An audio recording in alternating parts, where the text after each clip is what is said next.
कारण आता मुंबईसाठी मोठी घोषणा होणार आहे। राज्य सरकार आणि मायक्रोसॉफ्ट कंपनीमध्ये मोठा करार होणार आहे। मायक्रोसॉफ्ट कडून भारतामध्ये जवळपास 1.58 लाख कोटींची गुंतवणुकीची घोषणा झाली आहे। मुंबईसह महाराष्ट्रामध्ये किती गुंतवणूक होणार याची उत्कंठा आहे। करारासाठी मुख्यमंत्री फडणवीस हे मुंबईमध्ये दाखल झालेत। विश्वसनीय सूत्रांनी ही माहिती दिली आहे। या संदर्भात अधिक अपडेट देण्यासाठी आपले प्रतिनिधी अभिषेक मुठाळ आपल्या सोबत आहेत। अभिषेक, नेमका हा कसा करार असणार आहे आणि त्याचा किती फायदा होणार आहे?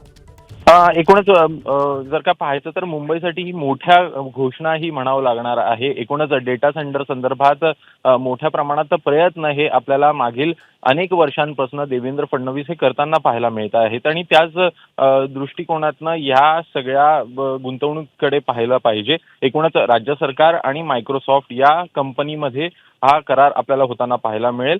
मायक्रोसॉफ्ट कडनं मुंबईसाठी मोठी गुंतवणूक ही म्हणावी लागणार आहे।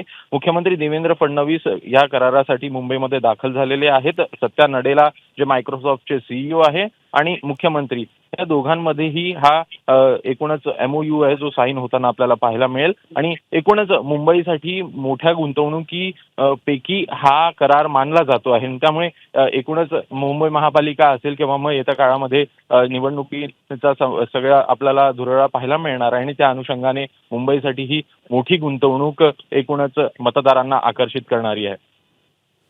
नक्कीच ही खूप मोठी गुंतवणूक असणार आहे। या संदर्भातले अपडेट घेत राहू। अभिषेक, धन्यवाद सध्या या सगळ्या सविस्तर माहितीसाठी। एबीपी माझा, उघडा डोळे बघा नीट।